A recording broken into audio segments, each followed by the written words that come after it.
Welcome back, WNST, Towson, Baltimore, and Baltimore Positive. We are into the NFL free agency, not the pre-free agency, not even the tampering period, but we're like into it now. And lo and behold, Luke Jones, the Ravens didn't make that big splash and go out and trade for Deshaun Watson, did they, huh?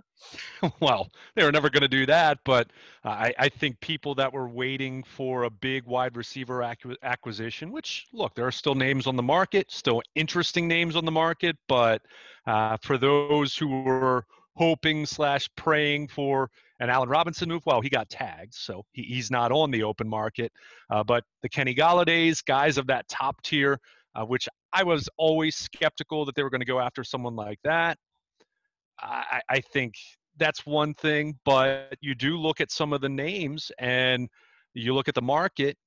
It hasn't been a really hot market. It hasn't been guys flying off the shelf at insane prices. I mean, you could point to a couple guys here and there at various positions, but for the most part, it feels like it's been a little bit of a depressed market, as we anticipated, with a cap that's so much lower than it would.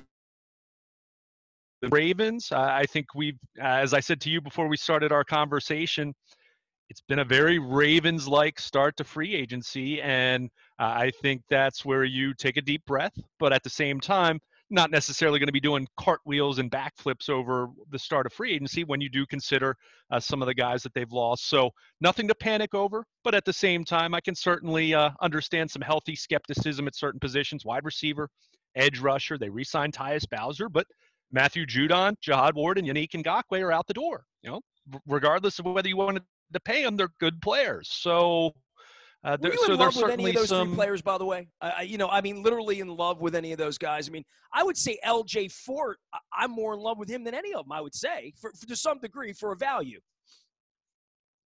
Well, I mean, Matthew Judon was a heck of a player. But is he a player that you wanted to invest $14 million a year in, $16 million a year in? You know, at one point in time, rumored that he wanted $20 million a year. No, not at that price. But for what the player is and what he brings to your defense, he's still very valuable. He's still someone you're going to miss. But yeah, in terms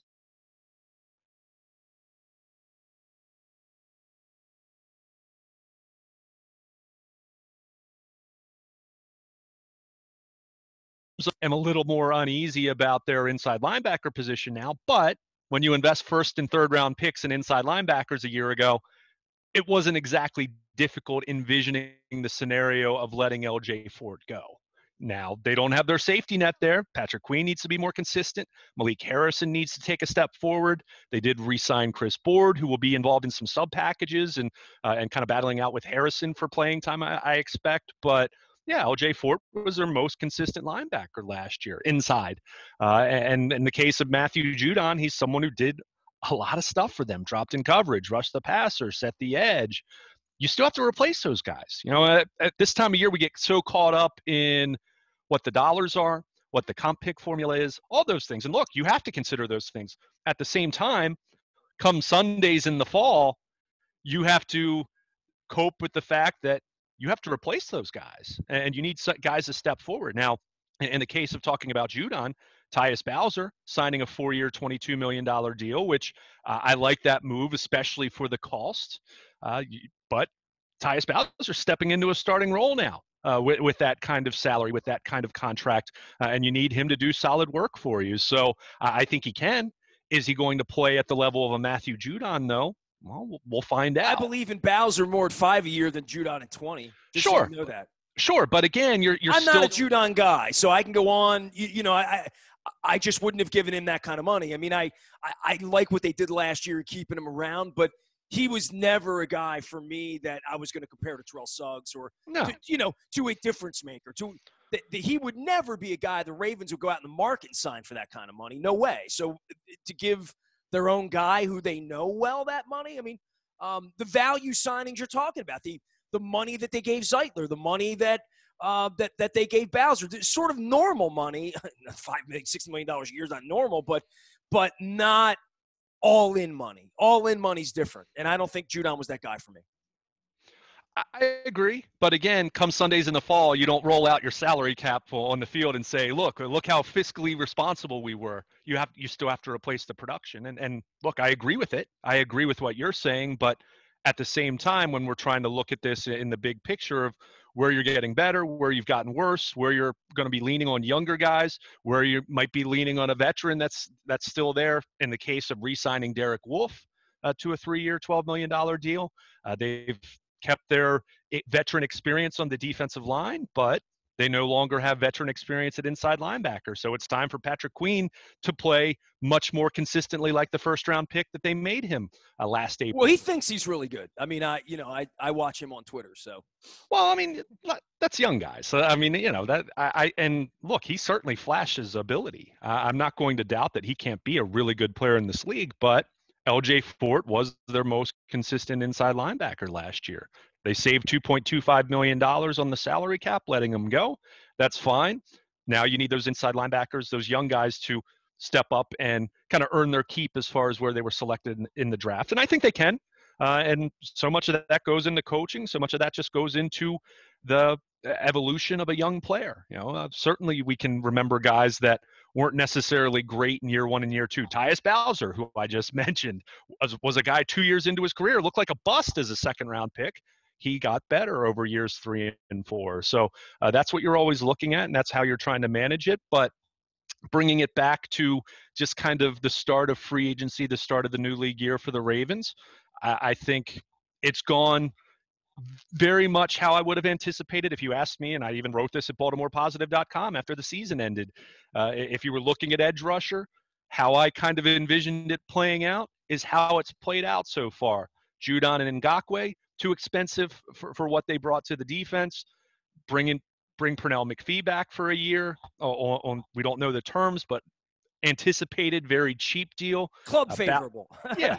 Bowser on a very reasonable deal. I mean, there had been some speculation that he might even get big money out there, but clearly his market wasn't anything like some of those other guys I mentioned.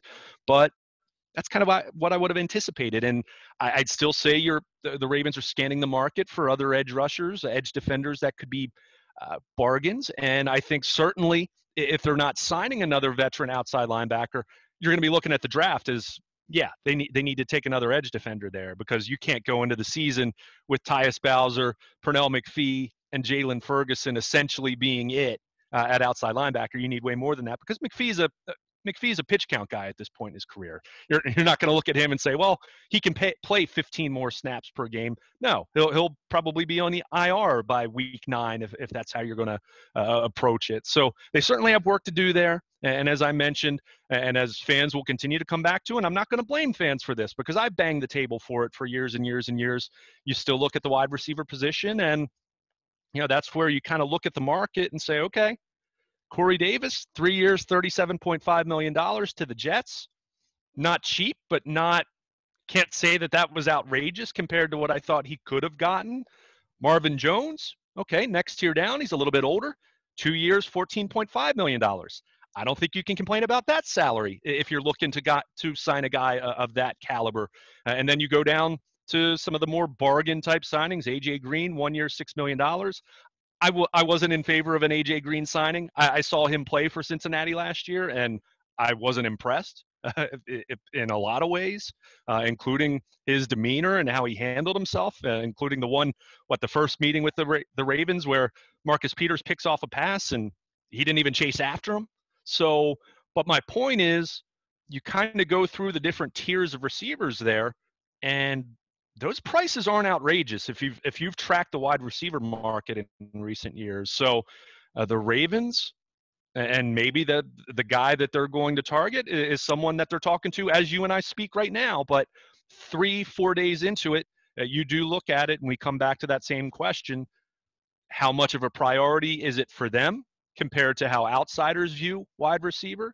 How much of it is a priority from a financial standpoint for them? Compared to what it is for you and me and just your typical Ravens fan looking at this offense.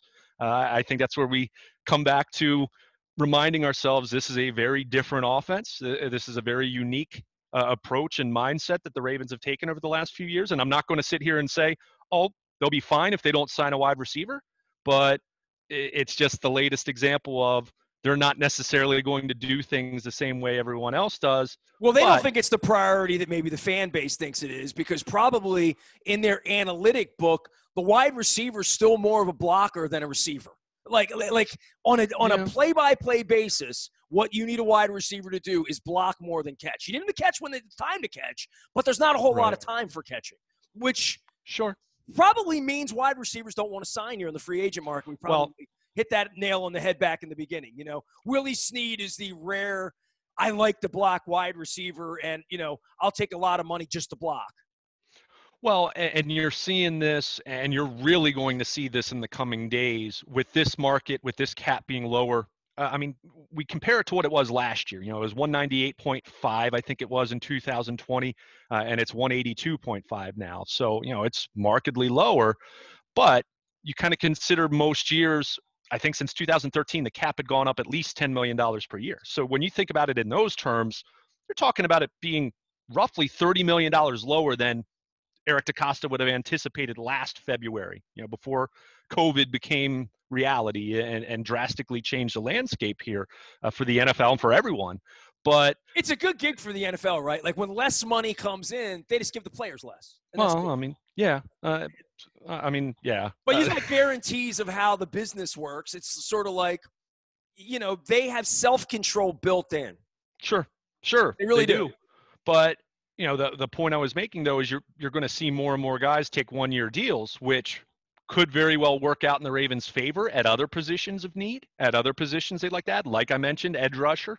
You know, they could bring in a veteran guy on a one-year deal that might be half of what they would have valued that guy at in a normal market. But to your point, wide receiver, if you're talking about a one-year deal, the last place you're going is the Baltimore Ravens, because that's not going to be a pillow market, you know, prove it kind of deal. That's going to be your numbers are going to suffer, and that might hurt you in next year's market. So it is going to be interesting to see how it plays out. To your point, clearly the Ravens value wide receiver and value their passing game differently than everyone else. At the same time, the skeptic would say what? Well, since you've been doing things this way, it's worked out beautifully in the regular season, but come January, you've struggled to even put 20 points on the board in a playoff game. So, you know, I think there's some fair, healthy skepticism. Not to panic, not to say that Eric DeCosta and the Ravens don't know what they're doing, but I think there's definitely some room for some healthy skepticism and some, you know, a little bit of a prove it to me then. Okay, you know, if you don't like this market of wide receivers, go into the draft and find that guy then. But it better work out. It better not be Prashad Perryman, because, well, we're going to be talking about the Ravens kind of in the same position come January that they've been the last couple of years, where you say, okay, they've looked really good in the regular season. They beat up on lesser teams, but then you start running into really good teams every week in January. Can they stack 3 or 4 wins in a row that it takes to win a Super Bowl? And I'll say this over and over and over. If they don't add another high-impact pass catcher to that equation, it's going to be tough for me to really sit here and say, yeah, I think they're going to be better than Kansas City, or yeah, I think they're going to be better than Buffalo. Still a playoff team, still a really good playoff team, but I do think that is a position that, whether it's the coming days in free agency still, and, you know, bringing in whichever guy that's still out there, and there are still some decent names out there as you and I talk right now, but, you know, that can change, and, you know, guys can come off the market, or you make a trade, whatever happens. But I definitely think, whether it's free agency, trade, or the draft, and fully acknowledging there's some very good wide receivers in this draft, like last year, they certainly, I think they need to make an addition there. If you're kind of maintaining the status quo in that department, even with adding Kevin Zeitler on the offensive line, I'm still going to be skeptical that offense and that passing game is going to be good enough come January. Where are you on Hollywood Brown, Luke? You mentioned Prashad Perryman, and I'm like, I hadn't thought about him in a while. You know what I mean? I always think about Travis Taylor. You know, I think about, you know, Prashad Perryman's sort of like off in the abyss somewhere. He's still playing, though. I mean, I know. I mean, he's actually he's had his moments. Certainly not first-round pick. You know, certainly not that guy. But he's in the league. I got you. Right. I mean, with Marquis Brown, first of all, I feel much better about him than I ever did about Prashad Perryman from the time Perryman hurt his knee on the first day of training camp his rookie year. But, you do look at how he profiles. You look at how Mark Andrews profiles. You look at Devin Duvernay and James Prochet, two guys that I think the Ravens still have some hope and optimism for. I don't think they've written those guys off. They all profile as slot guys, though.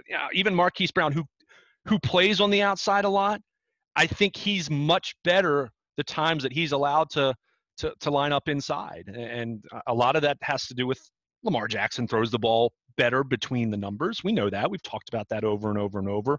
But, looking at Marquis Brown, is he going to take that leap to become a Tyreek Hill-like number one wide receiver? I think that's tough to anticipate that. I like him. I think part of that happens because of Kelsey in the running game too, though. Right? Sure. Well, and one thing sets up the other. So to your point, if we talk about Duvernay or Prochet, these guys they drafted, the guys they liked, not the guys they're going to draft in 6 weeks. Guys they've had in their program, guys they've worked with. That maybe you'd say, well, he didn't flash in his rookie year. I mean, he's a rookie. He didn't know what the hell he's doing. He didn't even know the offense. I don't know where they are on Duvernay. I mean, they love Miles Boykin forever, right? I mean, there were guys that have flashed all sorts of things. I'm just saying, from a fan standpoint, and again, I don't listen to sports radio. I'm on Twitter once and again and, hearing fan reaction to this and that about the wide receiver thing.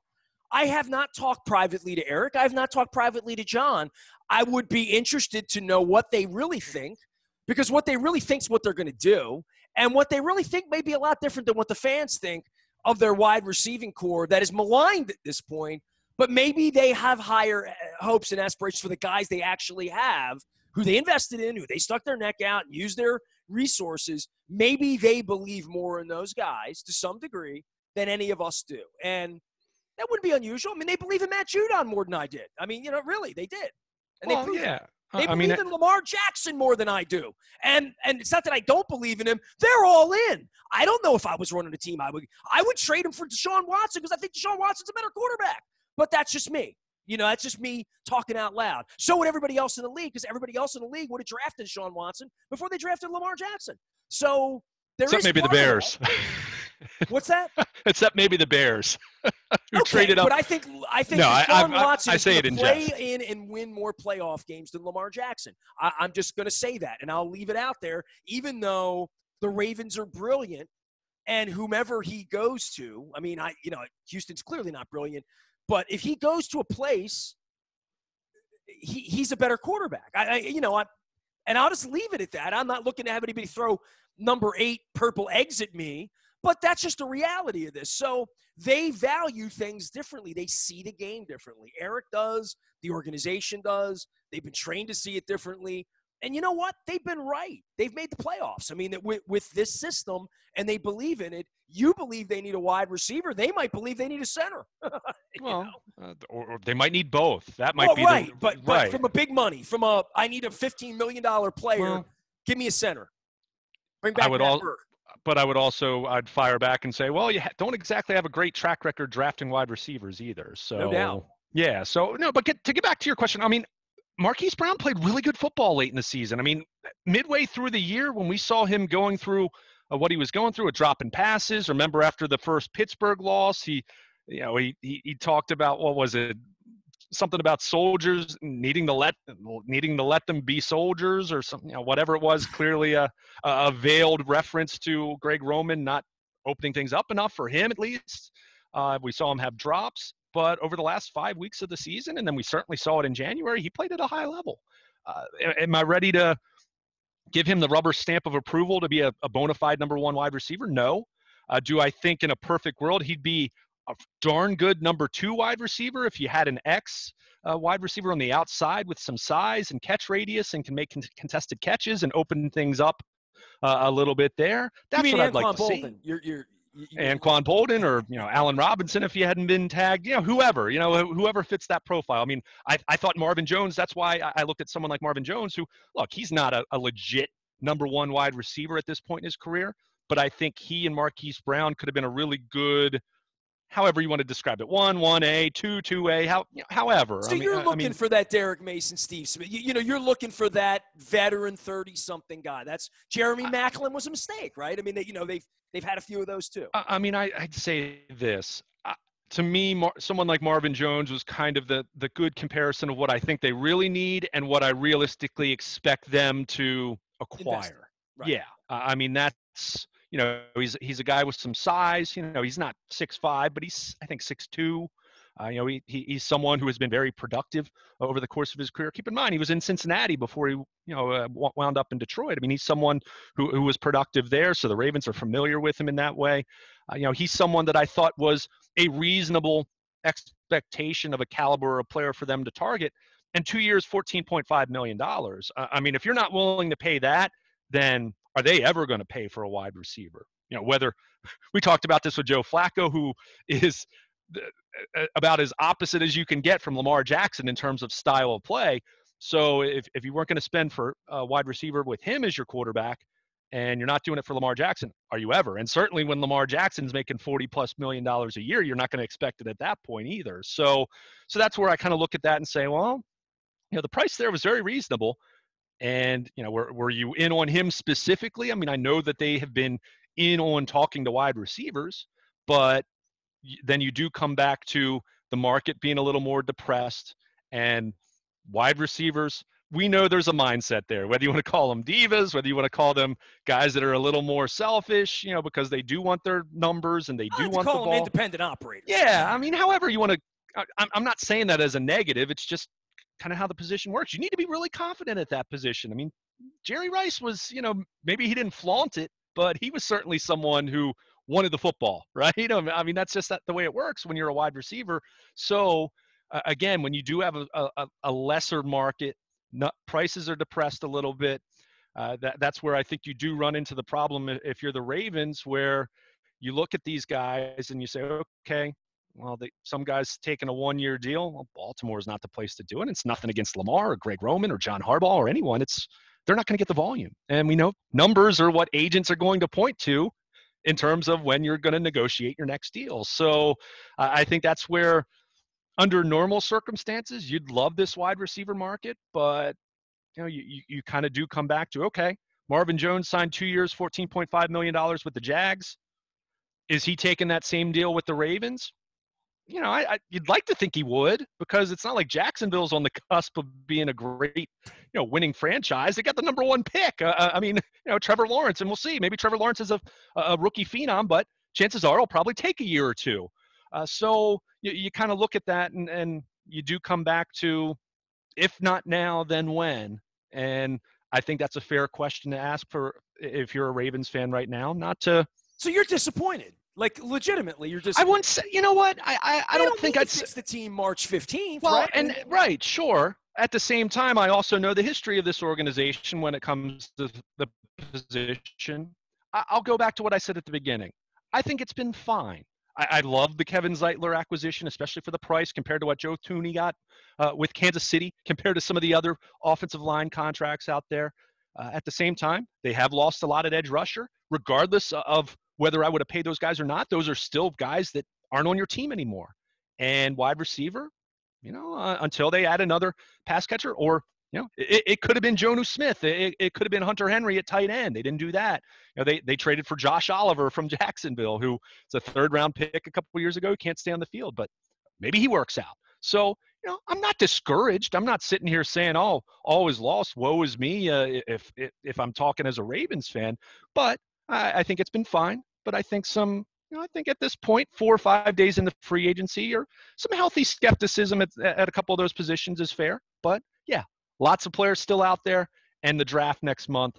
Certainly not talking about losing sleep here as we're getting ready for the NCAA tournament, March Madness. There's still many moves for the Ravens and other teams to make as far as free agency goes. Luke Jones and I will get together and be discussing Orioles baseball at length, as well as a baseball preview next week. And, of course, free agency now open. The Terps dribbling, hopefully for a little while, past Connecticut. As I say, they get Alabama. At least it's not a football game next week. That's good. You can find Luke, Baltimore Luke, out on Twitter, Facebook, LinkedIn, Snapchat, Instagram, anywhere I am. It's nasty at WNST.net. Happy spring, everyone. Get out, support your local friends. Make sure you're supporting our partners at Wise Markets. I'm eating better. I'm spending less. I'm getting groceries at home now. I'm on the rewards program.